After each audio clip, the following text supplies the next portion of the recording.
Oi, pessoal do Cotidiano News. Quem está falando aqui é o professor Mergulhão, colaborador com muito orgulho do Cotidiano, lutando no meu dia a dia, como professor de História, como professor de Sociologia, aqui no Cotidiano, conversando com vocês, por essa pátria grande, pelo socialismo e pela pátria grande. Então, hoje, a gente vai bater um papo sobre a questão do bloqueio. O que significa o bloqueio econômico a Cuba? Qual a diferença de bloqueio para embargo? Como é que esse bloqueio ele está presente no dia a dia dos cubanos?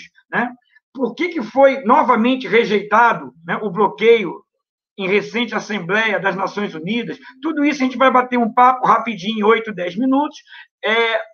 A gente futuramente vai fazer uma discussão sobre toda a Revolução Cubana. Já me comprometi aqui com o pessoal do canal para a gente fazer uma discussão sobre todas as etapas da Revolução Cubana, e aqui a gente não vai correr da discussão. A gente vai, inclusive, responder as perguntas mais duras, as polêmicas mais fundamentais que existem por aí na sociedade, seja da direita, seja da esquerda, sobre a Revolução Cubana, e a gente vai tentar fazer todo o esclarecimento possível para compreender essa revolução que foi heróica. Mas vamos lá. O que significa o bloqueio? Recentemente, estava conversando sobre isso com meus alunos do ensino médio, e os alunos disseram o seguinte: mas o bloqueio tem a ver com o socialismo. Cuba é inimiga dos Estados Unidos por causa da Revolução Cubana.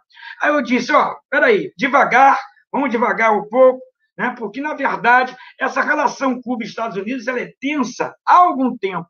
Muito antes de nascer Fidel Castro, já havia uma certa tensão na relação Cuba-Estados Unidos. Que tensão? Vejamos, já no final do século XVIII, né, após a independência dos Estados Unidos, Cuba já é mencionada por vários líderes norte-americanos como um desejo de ter Cuba como um Estado americano, um desejo de Cuba ser anexada pelos Estados Unidos. E isso motivava também vários cubanos que estavam ali ainda submetidos às ordens da metrópole espanhola. Então, na verdade, essa relação, essa proximidade, esse desejo dos Estados Unidos anexar e controlar Cuba, seja pela questão econômica, seja por ser um território estrategicamente privilegiado pela sua localização geográfica, essa discussão sempre foi muito presente entre os líderes americanos. E, com certeza, houve um incentivo todo dos Estados Unidos a uma corrente, né, política dentro de Cuba que procurava fazer com que Cuba, após a libertação da Espanha, se anexasse aos Estados Unidos, ou se não se anexasse, ficasse muito próxima dos Estados Unidos. E, na verdade, foi isso que aconteceu. Já na independência de Cuba, né, quando Cuba se torna realmente um Estado soberano, e por conta das condições que nós vamos falar no nosso programa, não houve possibilidade de Cuba ser anexada pelos Estados Unidos, mas, mesmo assim, houve a Emenda Platt, houve também a base de Guantánamo. A Emenda Platt ela permitia que os marines americanos entrassem em Cuba, e foi uma das questões que os Estados Unidos impuseram para a saída dos marines que estavam lá, mas os marines poderiam retornar a Cuba sempre que os interesses americanos fossem ameaçados, os interesses estadunidenses fossem ameaçados. Na verdade, mesmo ainda sob colônia da Espanha no século XIX, a presença estadunidense em Cuba, no controle de algumas terras, das trocas comerciais, a presença era muito forte. E isso permaneceu durante todo o início do século XX. Em 1933, a Emenda Platt ela foi derrubada, ela foi anulada. Mas, em compensação, os Estados Unidos assinam outro tratado de reciprocidade comercial. E, na verdade, a economia toda cubana ela era direcionada aos Estados Unidos, seja em termos de exportação do açúcar e outros bens, seja em termos de importação. Então, na verdade, essa relação de Estados Unidos-Cuba, essa tensão, ela sempre existiu. Tensão porque também sempre existiu em Cuba aqueles que pretendiam, através de um projeto nacionalista, construir um capitalismo próprio, construir uma sociedade própria, uma sociedade que fosse desenvolvida, mas sem a presença marcante dos Estados Unidos. E é isso que move a Revolução Cubana. A Revolução Cubana ela tem um projeto de reformas, só que essas reformas elas vão ao encontro, né, o desejo dessa reivindicação nacionalista e democrática cubana, mas são contrárias aos interesses americanos. Por isso que, em 1959, quando Fidel Castro e todos os seus companheiros do Movimento 26 de Julho, do Partido Socialista Popular, do Diretório Revolucionário, derrotam a ditadura de Batista ligada aos Estados Unidos, já em 59 já começam algumas tentativas de boicote ao projeto revolucionário. Isso antes do socialismo. Socialismo em Cuba só a partir de 61, mas já em 59 já houve restrição de petróleo, já houve restrição de peças industriais para a parca indústria cubana, já houve boicote dos Estados Unidos, isso ainda em 59. Tentativas de boicotar, de suprimir a cota de açúcar, e por aí vai. Quando Cuba se torna socialista, os Estados Unidos já incomodados com todas as medidas revolucionárias desde 59, já incomodados e tentando boicotar o regime, quando Cuba se torna socialista, isso fica cada vez mais forte.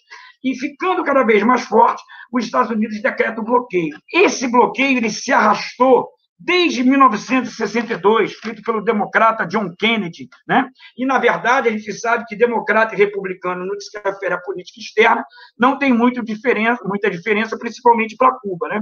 E esse bloqueio se arrastou e foi parcialmente compensado pelas relações que Cuba tinha com a União Soviética. Só que em 91, apesar de Cuba sempre ratificar que era necessário derrubar o bloqueio, a partir de 91 a luta pelo bloqueio se intensifica cada vez mais. Por quê? Porque, na verdade, Cuba perde toda uma relação privilegiada que ela tinha com a União Soviética em termos, né, de produção, em termos de acesso ao mercado, em termos de investimento, que era uma relação muito importante. E aí, os Estados Unidos, percebendo essa fragilidade, aperta mais ainda o bloqueio através de duas leis. A lei Torricelli e a lei Helms-Burton. A lei Torricelli é a lei da democracia cubana, ou seja, ela pretende, né, resgatar a democracia em Cuba, uma democracia que, na verdade, tem a cara dos Estados Unidos. Ela proíbe, vamos dizer, ela cria sanções a empresas, fundamentalmente a empresas fora dos Estados Unidos que tenham comércio com Cuba, e a lei Helms-Burton, que é a mais poderosa, que tenta fortalecer todo esse conjunto de sanções, tenta também substituir o governo cubano por um governo, né, por uma ajuda a uma Cuba livre e democrática, ou seja, um governo reconhecido pelos Estados Unidos.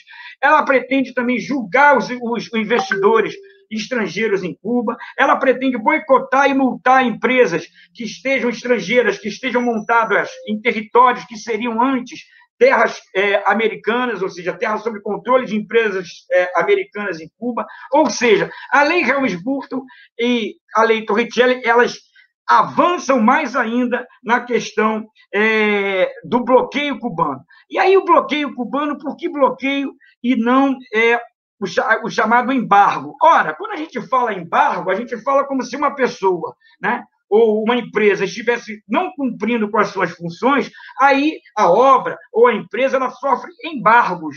Na verdade, os Estados Unidos usa embargo, e sempre com um pretexto de que pretende restaurar a democracia cubana, pretende pressionar para que Cuba respeite os direitos humanos, mas eles utilizam muitas vezes a palavra embargo porque eles não querem admitir que são leis de guerra criminosas, ou seja, são leis em tempos de guerra aplicadas a um Estado soberano, ferindo a autonomia desse Estado, ferindo as nações, o direito das nações à autodeterminação. Por isso, os Estados Unidos criam a palavra embargo. Na verdade, a palavra é bloqueio. O bloqueio impede o acesso à tecnologia, o bloqueio impede que determinadas empresas façam comércio com Cuba, navios mercantes que chegam a Cuba ficam impedidos de entrar de 4 a 6 meses nos Estados Unidos. Todo esse conjunto de leis do bloqueio, aprofundadas com a lei Torricelli e ratificadas ainda mais pela lei Helms-Burton, eles chegam a um momento assim de grande dureza com a administração Trump.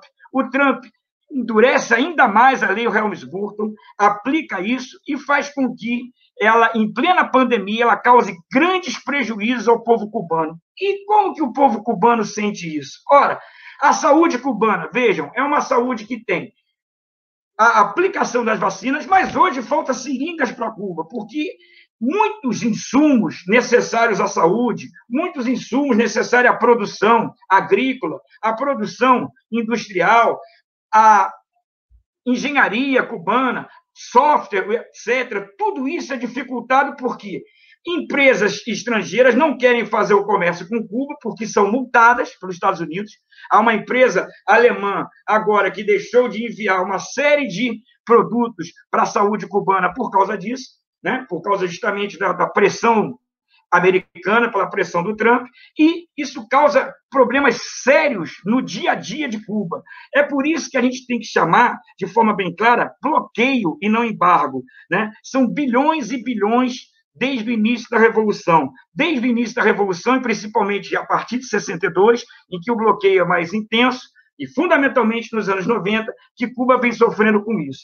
Quais seriam as alternativas? Ora, a alternativa é brigar contra o bloqueio. Cuba está certíssima ao mostrar claramente que o bloqueio, a base Guantánamo, principalmente, e o bloqueio, os dois são componentes do imperialismo estadunidense. Cuba está muito certa em, novamente, conseguir uma grande vitória na ONU, com 184 países votando contra o bloqueio, porque é uma atitude claramente genocida imperialista, para deixar claro o que é os Estados Unidos, o que são os Estados Unidos quando estão em relação com um governo que não admite, né, se curvar aos interesses dos Estados Unidos. Então, é fundamental que Cuba continue lutando contra o bloqueio. E, para fechar, o que Cuba tem que fazer? O Cuba faz a discussão do bloqueio, tenta criticar o bloqueio, tenta mostrar que os Estados Unidos são realmente, na prática, um país imperialista. Essa é a prática mais concreta